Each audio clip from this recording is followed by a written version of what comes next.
It's a pleasure to welcome my friend Devashish to Network Capital to talk about his career, his book, and career principles at large. Public policy is an area that really smart and ambitious professionals in India, in UK, in Europe, all around the world are interested in. And your new book, Devashish, goes into one dimension of it. So quickly tell us what got you interested in policy and what your career has been so far. And that's a that's an interesting question. Utkarsh, I'm not sure if the most ambitious people go for it, but I think people who really feel that people are at the heart of societies and governments and businesses are the ones who go for public policy. And even if you meet the most impactful business leaders, you'll see that they have a huge sort of stake and say and sway in policy. So one part is that. The other part is that I got interested because, and I don't know how correct it is in these days to say it, but I was really inspired by reading works of Pandit Nehru, and the book is also dedicated to him. I spoke to some member of parliament, and I was like, it's an act of rebel. And then he told me, no, it's not an act of rebel, it's an act of treason. Of course, we were joking about it. But I was really inspired by his works. And that really taught me working that, if you really can do some good work, even one tiny bit of good work in public policy, you can really move the needle for someone in the world, someone in your country, and so on. And that's how the journey started. I would say the journey really started in my undergrad. Uh, and then, but back then, I mean, you would remember 15 years ago, there were not many really solid public policy opportunities like you would see like a PMRDF right now, or a LAM fellow, and so on and so forth, right? Even I believe Young India Fellow was launched around 2011-12. You one of the Yeah, I was the pioneers, first right? part of the first cohort. And Right. the focus of that was liberal arts. But you're absolutely right that progressively young professionals have been very interested in exploring Yeah. policy as a career, which may have been restricted just to one avenue, which was civil services. But now it seems to be a much broader canvas, so to speak. Right. So yeah, give us a background of yourself, and then try and link it with Pandit Nehru and aspirations of India and a wide range of things. Absolutely. No, I was born and raised in a joint family of like 35, 40 odd people in Lucknow. And you can imagine a UP middle class joint family. It was quite chill back home in Lucknow. But I was like, I was doing pretty good in academics. So, but I decided that I will not go into engineering because a lot of my cousins and my elder brother also did engineering. So I was like, oh, I'm not going to do engineering. And that's when I heard about a college in Delhi University. It's called Shahid Sukhdev College of Business Studies. Back then, Yeah, it was CBS, right? Yeah. yeah. Back then, it was not very well known, at least outside Delhi. So for me, it was quite a revelation. I got to know 2 months before the entrance exam. I took the exam, and I got through. That sort of changed the trajectory of my career because I was sitting with the brightest of the Delhi minds, and that's when it was largely a business school. And but during the second year of my college, I was reading a lot of Nehru back then, and that's when I decided that probably I want to do something in public policy. And that's when I told one of my professors, and he got really upset. He was like, "This is a place to create investment bankers and CEOs and so on. You've wasted a seat and so on." I said, "I'm really sorry. I would have given it back if I could, but it's done." But irrespective, after that, I started my journey as an equity analyst because someone very wise told me that you should start working with the markets, understand the markets. Perhaps that's a good step towards public policy course, or rather public policy career. I did that, and that's when I also applied for Young India Fellowship. I didn't get through. I think I made through first round. I think I met Karthik Desai for interview. Didn't make the cut. Always jealous of you, Lord, because I think that course is absolutely fantastic. I still think that's one of the best courses that India offers, that 1 year fellowship. So that happened. And during that time, I sort of transitioned. I started volunteering with political parties across the aisle. It was very fascinating for me because both the parties knew that I was working with them, but I did continue working with them. It was all policy work. There was nothing political about my work. And I got to learn from people who were like best in the trade. That started in 2012. Then I became a social political researcher because then I was like, oh, enough of macroeconomics. Now I should get to the villages. So I Mm. started working, sort of creating community investment plans for the villages. I was based out of villages for months at end, and that was a fascinating journey. But then I got a chance to be an intern and a speechwriter for Dr. Shashi Tharoor back in 2013, and I jumped on that opportunity as well. Of course, did that, and I think I was already working for 5 years now, volunteered with the political parties already, worked on a couple of campaigns. That's when I decided that okay, it's time to study. So that's when I went to Lee Kuan Yew School of Public Policy. As a Lee Kuan Yew scholar, I went there on full scholarship.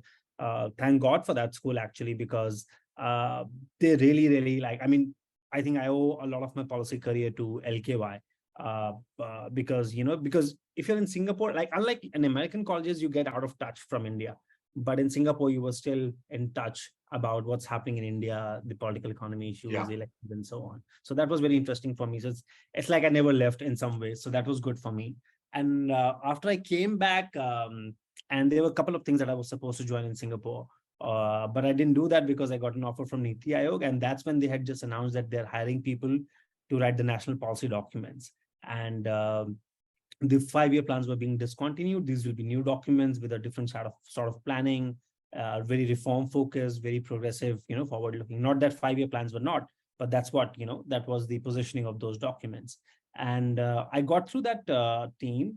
Um, one of my good achievements is that my name is there in those documents: 3-year action agenda and strategy for New India at 75. I co-wrote those documents with a bunch of stellar people who taught me a lot. Spent 5 years at NITI Aayog, learned from people like Mr. Amitabh Kant, Dr. Rajiv Kumar, Dr. Arvind Panagria, and a series of very senior bureaucrats, and who were all very, very generous with their time and knowledge, of course. 5 years went by, done a bunch of things, including massive stakeholder consultations. That is something that I did not realize stakeholder consultations are that fun and that important until I did it at the topmost level for the government of India, where the cabinet was there, where the prime minister was there, and the leading sort of business leaders were there, innovators, think tanks, thought leaders were there. So that is something that I really learned about policy. That if you really want to write a good policy, just do a stakeholder consultation. 80% of your issues would be weeded out, actually. So that was a good learning there at NITI Aayog. I did that, and then I decided that I am like sort of getting too much deep into the government and so on. The times have really changed. COVID happened. That's when I took my sort of academic break. Or the second academic break, I went to Harvard Kennedy School as a Mason Fellow for 1 year. And that was also when I was sort of finalizing my book, doing the final round of editing and so on. I came back last year, and since then I've done a bunch of things and trying to promote this book, which came out this year in February. And I mean, if any one of your listeners or of fellow Network Capital members have any query about any aspect of my journey and how they want to approach it, feel free to put them in touch with me. Honestly, I'd be Yeah. very grateful because I cannot pay it back, but I can only pay it forward. And there were a lot of people who really helped me in this little journey that I've covered so far. And I feel your book is one way you've tangibly helped Network Capital members. A lot of them sent us questions, so we're going to go through them today. Talk to us about the origin of the book, the idea, and the process of just discovering if there is a book in this. Yeah. So what happened was, and this is something I read in the book as well. I was late for a meeting with Dr. Panagria and with a bunch of other, as we used to call, we were called, I think, crack team. So people, I mean, the people who were working with the vice chairman and CEO's office, and we were supposed to sort of take a first cut at these chapters, and we were like 45 odd sectors that we're supposed to work on. So I was late for a meeting. So the sectors that I'd already worked on were already picked by other people who also had expertise, deep expertise. But since I missed out, I was asked to pick other sectors. And I literally had 10 seconds in front of the vice chairman to think of sectors that I really want to work on. It was and they were all technical sectors. And what I did was I quickly thought about what are the sectors which are binding constraints for India for the next 20, 30 years. So I actually picked up energy. I picked up water resources. I picked up urbanization. I picked up sustainability, and a couple of other sectors, right? And that's how I moved into these sectors. I had not worked on urbanization before, but because I had to write national policy documents, I went looking for resources and books which could teach me a lot so that I can have a decent conversation with the experts themselves. And that's when I realized that there's no book on urbanization of this kind. There a couple of them, one written by, in fact, two written by Dr. Ishar Aluwalia, late Dr. Ishar Aluwalia. Two, three of them were written by Dr. Prasanna Mohanty, who's also given the blurb for the book. But nothing very, very accessible, nothing very, very completely comprehensive that covers all the major urban issues. So that's when I think that was 2016, 17. That's when I did that little research. And that's when I figured that it is a space that one might tap into. But it was not until end of 2018 when I really started seriously thinking about it that, I want to write about it. So that happened. And in terms of how the book, I initially just thought I wanted to write like a 150 page. And as an author, right, there's an optimum number of words that one should do, and that can, have the attention of the readers and so on, as the publishers always tell us. And I went twice that mark because I did not sort of kept myself hostage of what the industry or publishing industry says. I was just thinking of what if someone like me wants to know everything about urbanization, needs to know. And they can disagree with me, they can disagree with the solution or the policy diagnosis, and that would be a welcome thing. But what is something that they should know? And that's when I went on that journey. There was literally like, I wrote, 150K words about it. And chapters got expanded. Like I had a conversation with James Crabtree, and he was an adjunct faculty at LKY Singapore. And he told me that, why should international audience be interested in your book, or rather India's urbanization for that matter? And that's how the second chapter was born. I write about 7 political economy trends, which I think Indian urbanization will sort of influence globally. And I go all out on that part. And there's a dear friend of mine who's now in G20. And he was like, Devashish, if I am reading your book, doesn't matter how well I know you, but I would want to understand a bit about political economy and the history of cities before I get into hardcore policy issues. I was like, fair enough. So that's how I got my first chapter. And then I read a couple of good books on cities worldwide. And I realized that you do not jump into policy as is, because, it's like talking about operations management, in about a company and just getting right into it, or about a sector getting right into it without sort of telling about the larger sort of impact of it for the economy or the global economy, so to speak, right?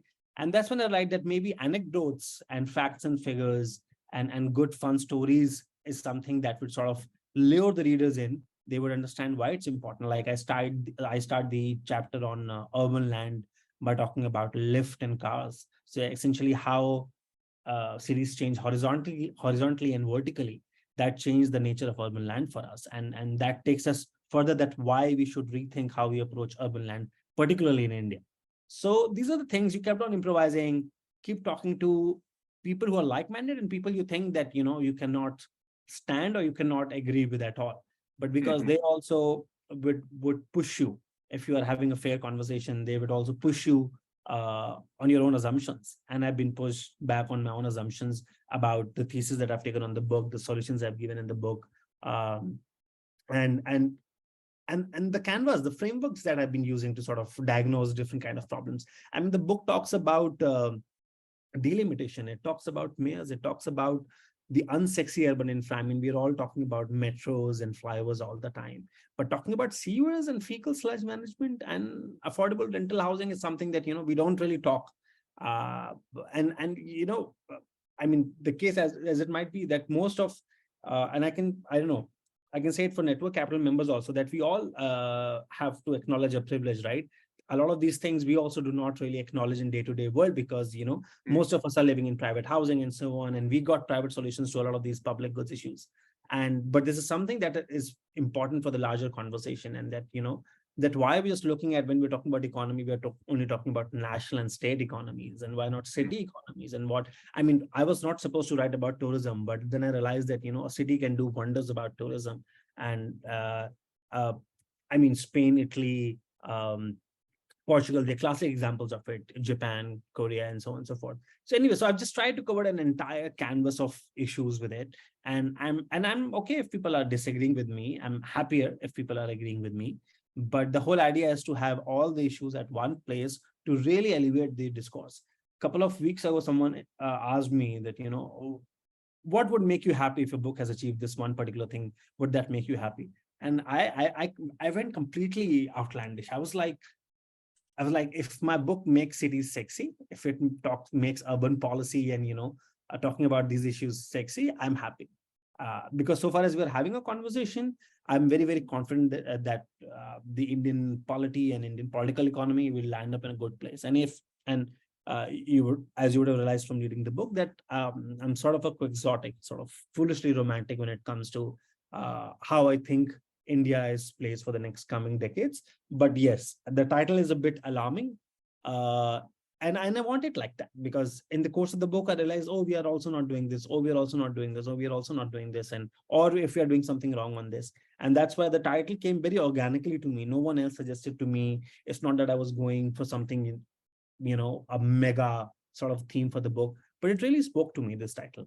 And I've got good feedback on that title. And I strongly feel that, if we address this part and couple of other constraints, such as water resources, energy, the gender issue, uh, the tech issues around tech, and which is not one, which is actually, I don't know how to put it in one word, but the multiple issues around tech, then I think we're fairly sorted.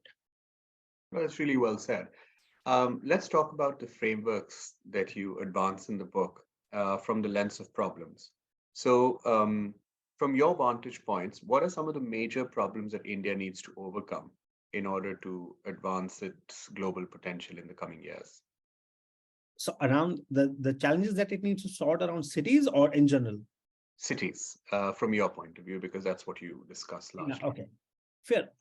Yeah, I mean, now that would be tricky. It's like uh, picking your favorite kid. The, Just because talk about whatever uh, the main issues you feel. Sure. No, I think uh, I'll talk about some mega themes, 5, 7 of those themes. I've not thought of Yeah. those, but let me just think what comes to my mind right away. First of all, uh, urban governance. It's massive, massive issue in terms of if you and I know that you worked on villages. You created one of the first smart villages in India. That if you go to a village, you know really who the sarpanch is, who's really where the panchayat bhavan is, whom to sort of reach out to solve for what issue, and so on and so forth. We don't really know that about cities, right? We do not have elected mayors in most of the cities. The tenures is very very tiny. They do not have any real powers. Urban local bodies are not getting the functions that were mentioned in the 12th schedule, and this is something not the state governments, the central government can do anything about it. It's the state governments that need to part away with it. The rural political, so that is one part of it. The other part of it is that the Indian political economy is very sort of lopsided in the favor of rural political economy. I mean, I don't know, 80-85% of the budget goes into rural political economy. Well, that might have been good for until a couple of decades ago, but not anymore now. I think there needs to be a serious, serious balance. And I quote some figures that show that in some major schemes, the rural share gets way too much money as compared to the urban counterparts. So that is the second part. The third is that for far too long we have looked at cities as largely a spatial identity, like a physical manifestation, right? Or just the physical being, but actually is the physical manifestation of economic activities. We should understand the process. The purpose of cities essentially is not that you come, live and work, and that's about it. It essentially is to innovate, is to progress, and to meet the finest minds, to have a chance of upward mobility, to have a chance at better shot at life, and to be able to do whatever the hell you want to do in your life. And that's the opportunity that only cities can give you, because unlike the rural structure where a lot of your sort of assigned as in identities, uh, assumed identities and inherited identities sort of define what you can do and how far you can go. In cities, what really matters is uh, what you can do, how well can you do, and for what wage will you do it, essentially. And that's all that matters. And as it should be. And that's why I think, and I'm banking on Indian cities to solve a lot of legacy issues that have been existing in the Indian political economy, whether it comes to caste or gender issues or religion issues and so on and so forth. So that's the other part. The other thing that I really feel about cities is that we're not really we have not been able to, like a lot of other countries have been able to evolve this concept of urban land that we have not been Mhm. able to do. And I think Yeah. we're sitting on a gold mine there. Like China's transformation of the last 30 years was largely financed by urban land sort of monetization by their local bodies. And that's how they, and I give an example of the Pudong area that was completely sort of financed by monetization of the urban land banks. And I think this is what Indian cities should also look at. We should sort of think creatively about cities and so on. So that is one thing. And and one last thing I want to conclude on, and these are all mega issues, right? And I mean, we can dwell on these issues for days at end. But the other issue that I really feel about Indian cities is that we're not giving its due. I mean, it's just that we are stuck. And I mean, while it has become fashionable to berate Mahatma Gandhi, I intend no such thing. But I do say that, he said back in the day that the heart of India lives in its villages, which was fair because 10% of India was urban, and he needed to link the urban elites with the rural masses to sort of, hurt the British Empire where he can and where he did. But now it's not the case that no, and we're still sort of romanticizing that, and the heart of the India is not really in the villages. Actually, and the heart of those people is also not in these villages. We should understand that, and 2020 taught us something that, 10 million people, and there's one of the conservative estimates that were given in the parliament, was sort of affected, the migrants that were affected during the lockdown. And probably much more was the figure. The real figure was much more, right? And I have seen a lot of leading. I mean, I really should not be naming those policymakers, those ultra rich billionaires and innovators and so on, who said, "Oh no, no, we should stop migration, and we should find a way there where people should be in their villages and so on." And it is so sad. It is so sad because someone in your family, couple of generations ago, moved to a city, and now you have become what you've become, and you're denying others the opportunity. So I think migration is really, really good. Slums are a good indicator. And I know this might seem counterintuitive to some, but slum is good because it shows that someone who already has 5 acres of land and can very well be very comfortable in his village is still willing to live in a slum in a city like Bombay or Delhi, is because he or she still thinks that they have a better opportunity or a better chance at life in living in this slum. And I'm also not condoning that, we should not improvise slums or sort of redevelop them and so on. People should, because they are less skilled and they do not earn much, it's fair. I mean, they can come live in slums for a bit, but we should also find ways where people are sort of, their skills are upgraded, they're given more opportunities, they move on to better places of living. But I don't see the slums in India going down anytime soon. I mean, we are sitting at a massive, massive churn. In fact, I say that this is the biggest sort of demographic change that is happening worldwide apart from the aging population.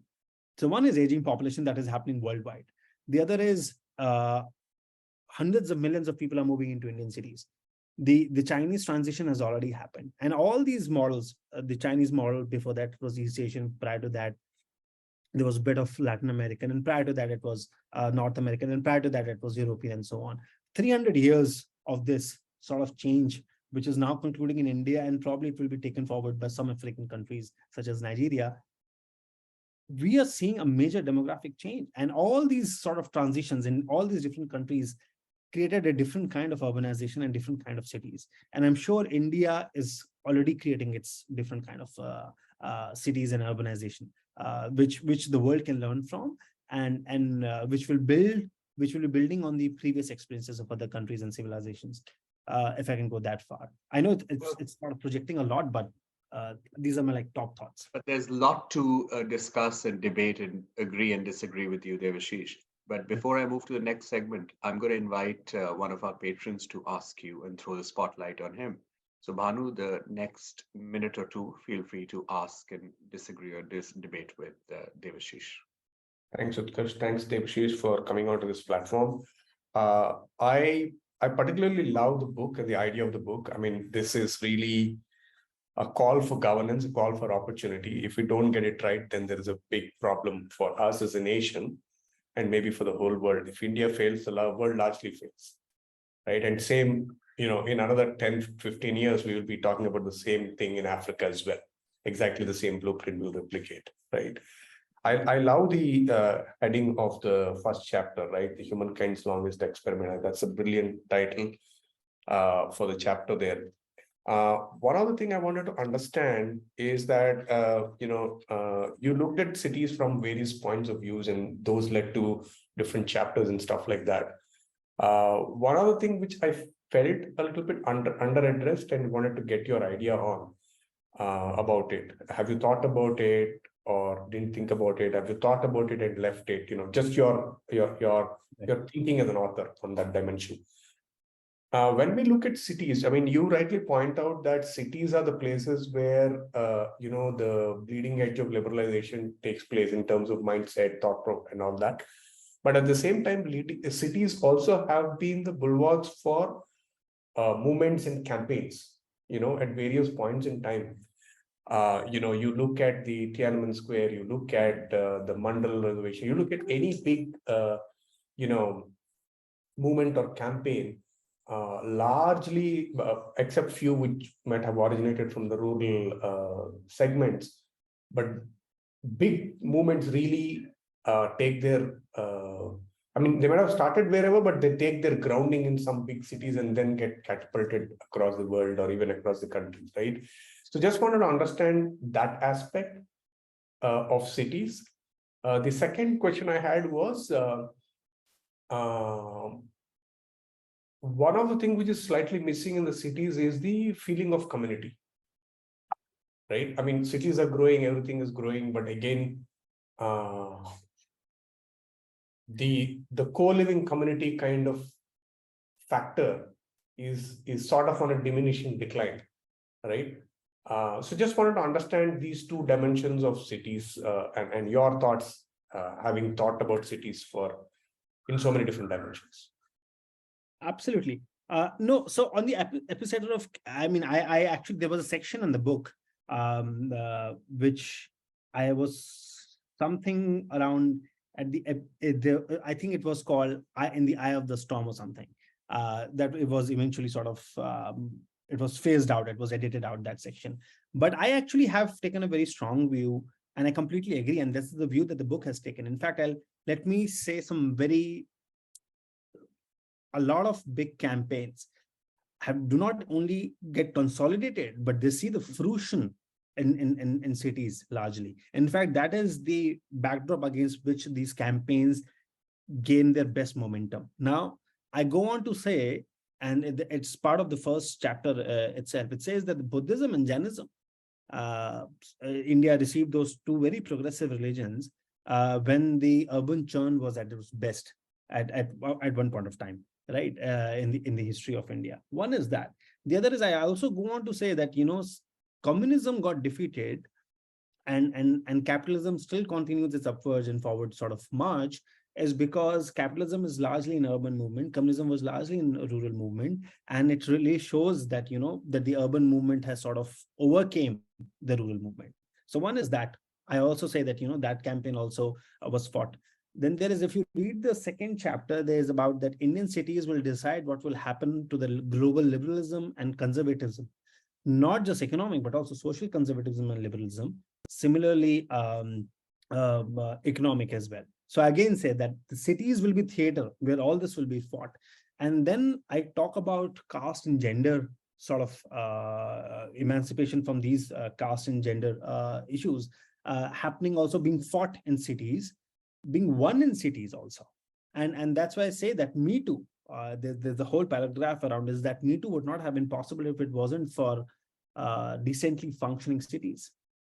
Because, the women got an opportunity. I mean, universal suffragette also happened in cities. I mean, there are at multiple points. I mean, there was a dedicated section initially, and that was part of the first chapter.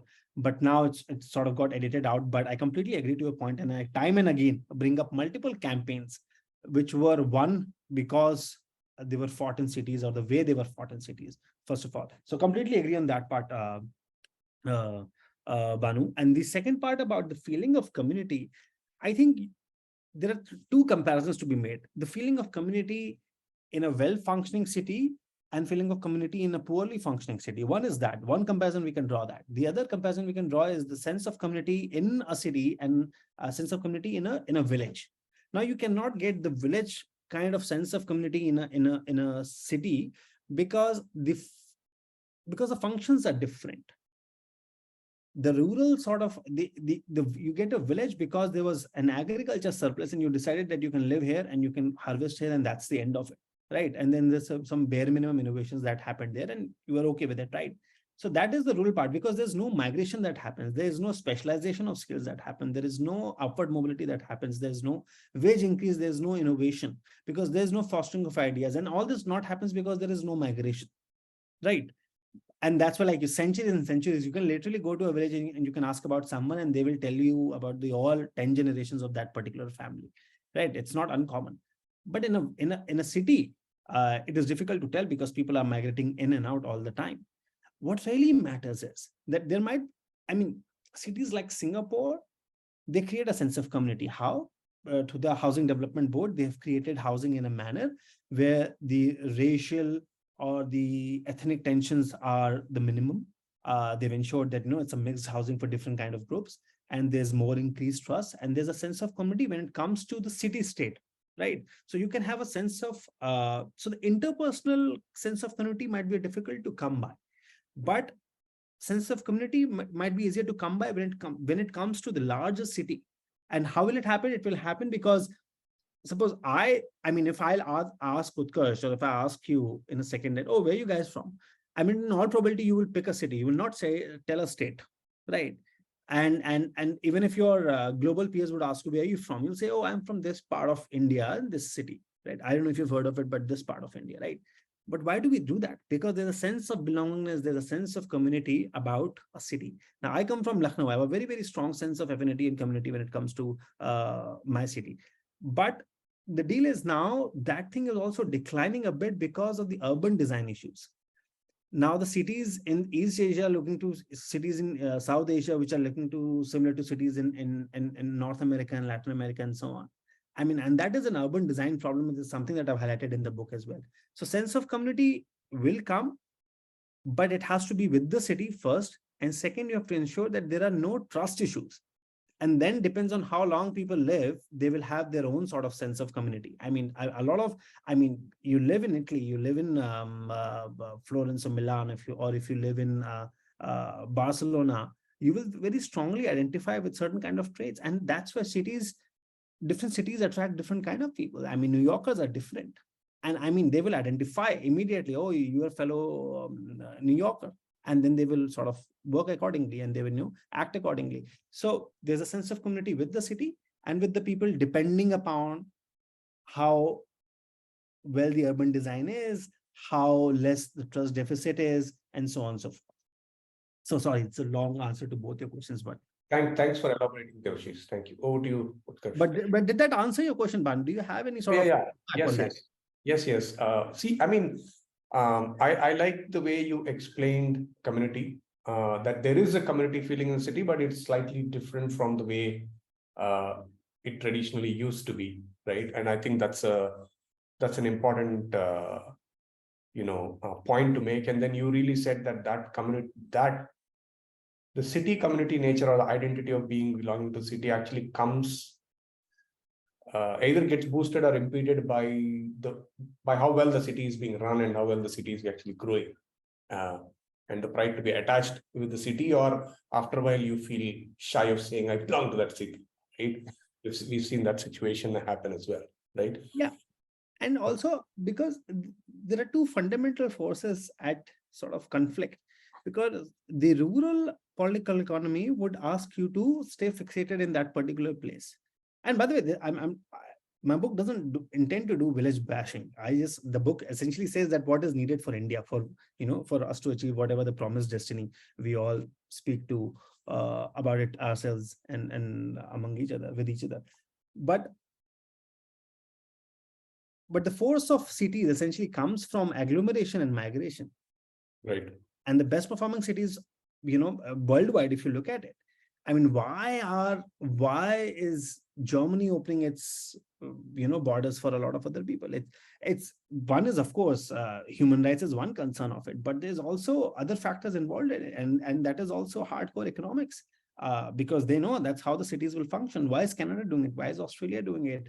And I mean, not that a lot of expats want to move into India right now, but it's not a very remote possibility, maybe 2 decades later. I mean, we know that people have been trying to move to Goa for a number of decades now, right? And it attracts a certain kind of the people worldwide. And that's what, and the migration and being fixated in your own sort of place of origin is a fundamental sort of, they're in fundamental tension, and we cannot avoid that. Thanks, Devashish. Over to you, Utkarsh. Thanks, Val. Thank you. Talk to us about some of the other bigger ideas you advance in the book, particularly related to the future of India and how you see them. So one is about cities and how they exist. Talk to us about some of the points that are linked to it or maybe different. Yeah, so I mean, I also don't want to come across as an urban apologist. So I've picked up there are a couple of cases where I've said that, how cities have failed in some ways. But I've said that the more Indian cities sort of succeed, they would be at much more threat, because you project power through those cities. So the more and more, I mean, the 90s blast in Bombay, the 2008 attack, I guess it was, in Bombay again, was happened because you're trying to instill fear in people. So the safety concerns are going to increase a lot more. So that is something inevitable that I think that is going to happen, because the more and more, because just not one Bombay and Delhi now, there are going to be a lot of big cities now. And we already have 53 metropolitan cities. And it's one estimate said that we have not done a 2021 census, but it said we're going to have 85 plus 90 plus metropolitan cities, or we might be already on that actually. So one is that figure. The other figure is that we are way more urban than we actually recognize. So it is in the last part of the book on urban governance. And it essentially says that our definition of what is urban is very, very stringent as compared to the global peers. And also states also define urban very differently. And they do it, so what states define as urban is statutory towns. What the census define is census towns. Now, if you go back to 2011, and the sense and the results I think were released in 2013 or 14. So that says that as per census, we are 31%. We are 31% as urban. As per statutory towns, we are 26% urban. If you go by the population, the 5% difference alone makes up for 12 Singapores. Yeah. Right. I mean, imagine. I mean, what are we doing, right? And then there are also, like, I mean, there has to be certain. We need to realize that, why is this not happening? Like, it's easy to say that, we should we should have a liberal definition of urban. But a lot of funds are tied to the rural sort of counterparts. So unless you sort of liberalize that part, the states will continue to be very sort of hesitant on defining what is urban, what is rural, right? And the problem with that is that, the infrastructure that is commensurate to an urban center as compared to a rural center is very, very different. And it's something as basic as the width of the roads, or whether there will be sewerage line or not, and so on and so forth. So that all these are very problematic issues which create further legacy issues, and then there's no end to it. So probably we'll have to take a stock when the delimitation happened, which hasn't happened since 1976. So the way the delimitation will happen, the states which are much more urbanized will get lesser seats, right? So in that way, we'll also further sort of penalize the states which are sort of urbanizing fast and actually giving much more wage growth and innovation, which is largely the southern states. It's already a very politically contentious issue, but it's something that we have to look in terms of how we want to see India 20-30 years down the line. So that is one other concern. One other thing that I really look at is one other sort of mega trend is that, yes, the climate change, I mean, because cities are epicenter of economic activity, so there are of course also biggest greenhouse gas emitters and so on. But we have to see that the Indian form of urbanization is way more energy efficient. In fact, it's very, very resource efficient. And we have shown the world, we are, I don't know about the status right now, but until a couple of months ago, we were the only G20 country who was sort of on course to meet the Paris sort of agreement that reducing the energy efficiency by 30-35%, right, from the 2005 levels. And that is Indian urbanization. We have through the schemes like Ujala, through EESL, through ESCOs, energy saving companies, and so on. We have really shown world a model of sort of decoupling economic growth and energy consumption. And I go on to say that, maybe it's time to sort of think about water saving companies. And like just we have a Bureau of Energy Efficiency, we should have Bureau for Water Efficiency and so on. The only point I make about rural political economy in terms of my policy recommendation is groundwater, because groundwater aquifers, they do not know any administrative sort of limitations. They are aquifers under the ground. So we have to figure that out. And the problem to that thing is it's a colonial era act, Easement Act 1882 and so on, where basically it says that apart from oil, anything found under my land is mine, and I can use it whatever the way I want to. But you cannot do it. You have to sort of work on the Gandhian sort of maximum of public trust, that, or the custodian, that we are the custodian of the resources and so on. So we cannot keep on depleting as much as we can. So there has to be a sense of community when it comes to groundwater. These are very unsexy topics, but honestly, these are the binding constraints about our cities. You cannot have Northern India might be very, very used to listening to this term, that you cannot switch on a motor and keep on pumping groundwater day in, night out. You can't do that, because then you're contaminating water. And look at what's happening to the Western UP in terms of pollution of the groundwater resources. And now there are different kind of diseases that those guys are suffering. And these are all urban issues. You cannot say that, oh, it's completely rural. You cannot blame it on rural folks alone. I mean, it happens. A lot of wasteful, and you have to do it like for every 1 liter of RO water in what the technology that we have, you have 7 liters of wastewater. What are you going to do with that 7 liters of wastewater, 1 liter that you're only drinking? What are you going to do about that? Right? The flushing systems, they're so water inefficient, right? And all these things need to come into play, because you have to provide. The problem with water supply in India and in the urban areas is 4 problems, right? It's a poor quality, it's non-revenue, the maintenance is not done, and there's barely any universal network coverage, right? So that is the water part. I can go on to other issues like, I mean, there are people moving in, and it's just one tiny section of the book. It's like people moving in, and why was Surat was the first city to immediately adopt what was launched in the COVID by the central government was affordable rental housing complex, because Surat has 60%, more than 60% of the people are migrants. Yeah. And they have to do it. They realize that if they don't do it, because Surat was one of the cities that saw some, not riots, but some tensions, because the migrants had to move back, and during COVID, there was some problem. So they immediately had to adopt, although they adopted for what, 400 units? That's barely anything, right? So there are a lot of cities. A lot of Indian cities will be bigger than the size of the current mid-sized economies by 2025. So, I mean, you have to think literally at those levels. Kuala Lumpur created a $500 million sort of a tunnel, which works as a traveling sort of tunnel to sort of move out of Kuala Lumpur, but also works during flood water. It has prevented, I don't know, 3 or 5 flash floods in Kuala Lumpur over the last 4, 5, 7 years. But it's $500 million, and it's just for one city alone.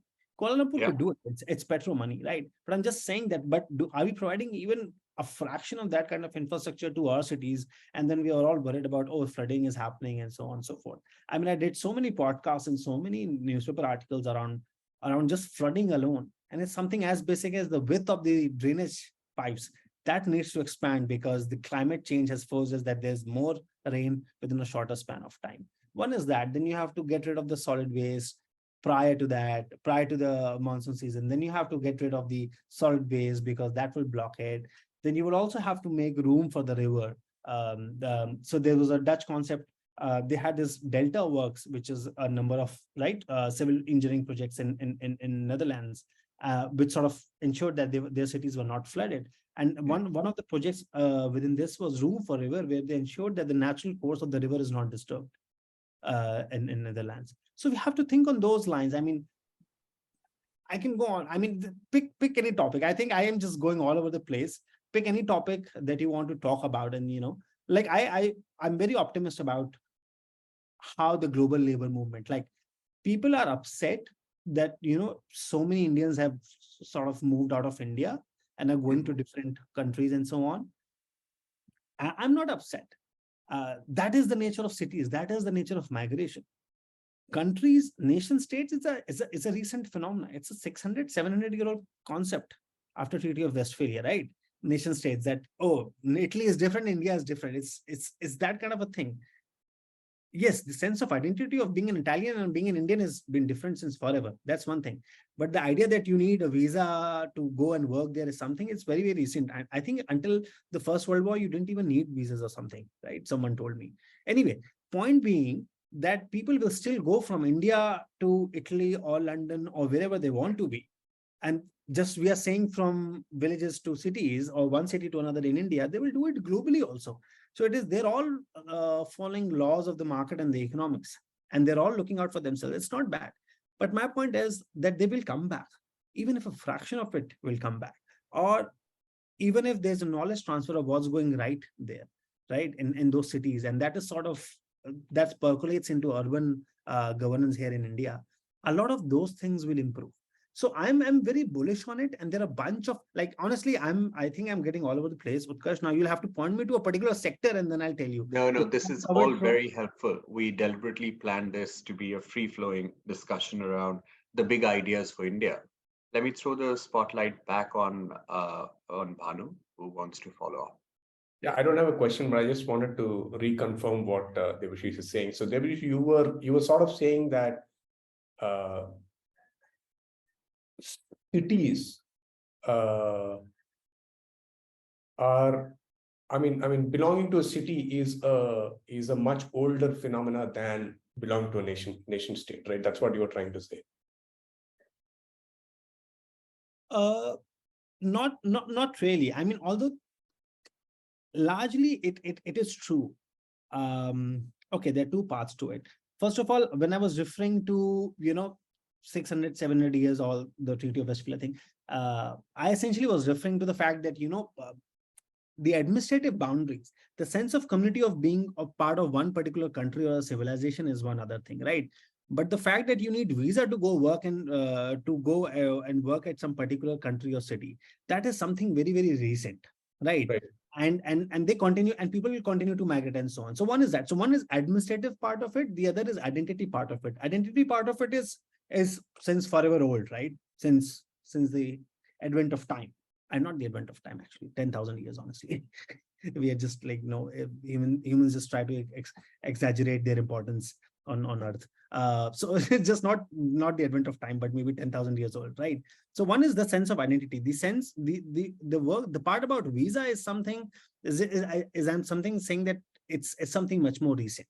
The administrative boundaries. So one is administrative part, the other is identity part.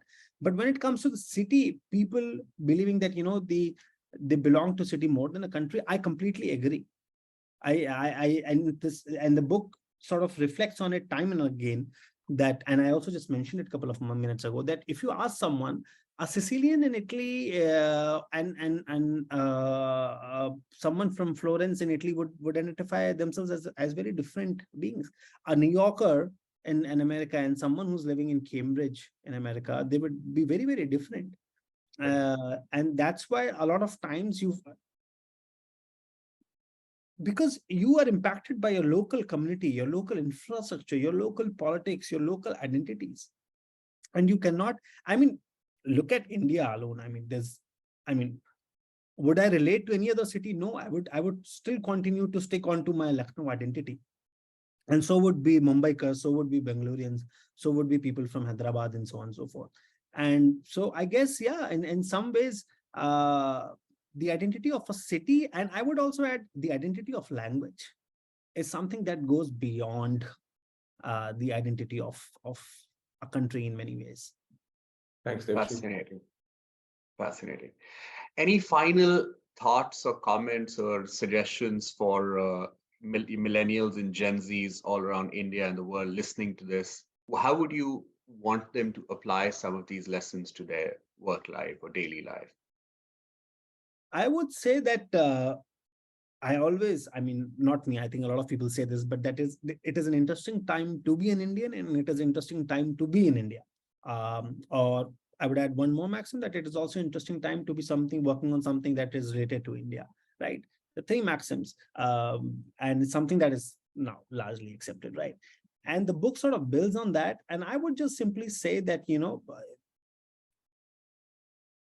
that I would tell to the other folks that, just build on the story. You are seeing a change. What we were seeing 20 years ago about China is something is not at that pace, because there are different factors and so on.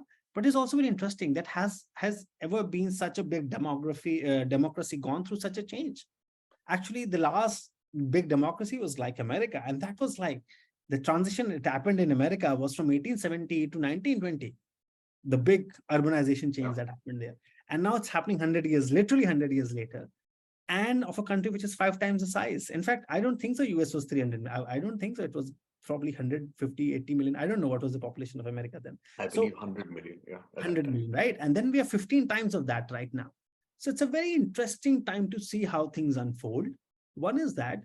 The other is that cities, it might be a book about cities, but it's a commentary on Indian political economy. So anyone who's interested in India and how it is sort of positioned for the future, what are our binding constraints, what are something that was going to propel our growth for the next couple of decades.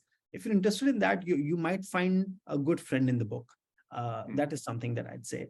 The third is debate it out. Disagree with me, but I would want that conversation about cities to really go up, because we really do not give them enough space and then just blame. It's like having, I don't know, one kid and not feeding that kid enough, not training that kid enough, and just saying that it's not performing well. It's unkind, honestly, to a certain extent. So one is that. And one thing that I would say is that while it is a commentary on Indian political economy, now I'm going to further zoom out. It is also a lesson on cities worldwide, and rather urbanization worldwide. And that's why I strongly recommend this book called Triumph of the City by Edward Glaser. He's a Harvard professor. And he's also a big champion of cities.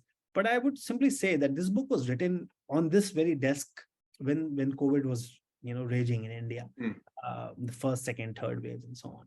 And people were writing obit of cities one after another. And every day, my motivation to write this book back then was like, it's not going to end, because what bubonic plague could not end, what World War I and II could not end, what communism could not end, and so on. A pandemic like COVID-19 can definitely not end, right? And you have to look at the long arc of political economy and civilization to understand that cities are very important.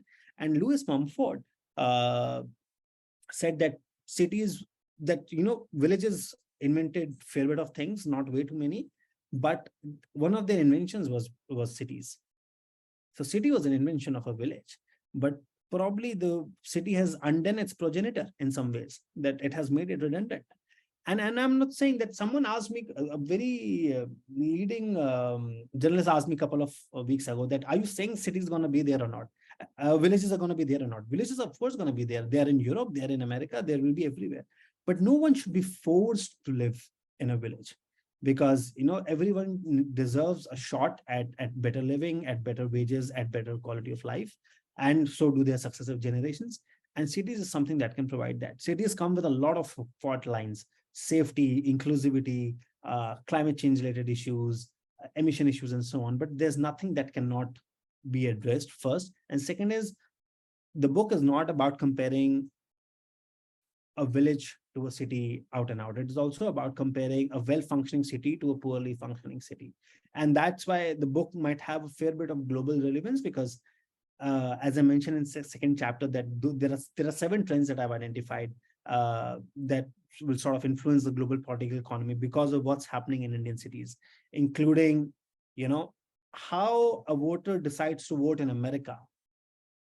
And I might be making very loud sort of projections here. And go for it. Yeah. Panditri is probably would take you that far only. But I'll say that, how America votes, it does influence election worldwide, the impressions worldwide. A country as big as India, with the leaders and elections and party offices and schemes going beyond the budget of some very big economies now, right? So what's happening in India and how an Indian voter decides to vote what happens to liberalism, conservatism, whatever you might want to call it, across economic and social paradigms, what happens in India will influence the voters worldwide.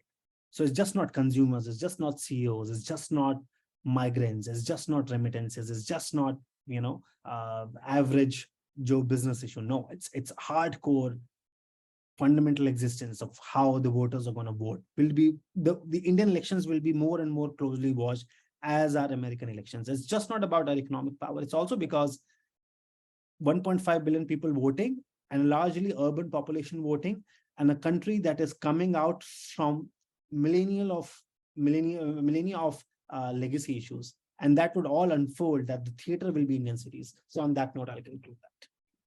What a fascinating conversation, Devashish. Thank you very much for sharing these ideas and topics of discussion and debate. And I'm very sure that our community members will love it. Thank you so much once again. Have a wonderful day ahead, and hope to see you back soon. Yeah, thank you, Utkarsh, Banu, for the questions, for giving me the opportunity.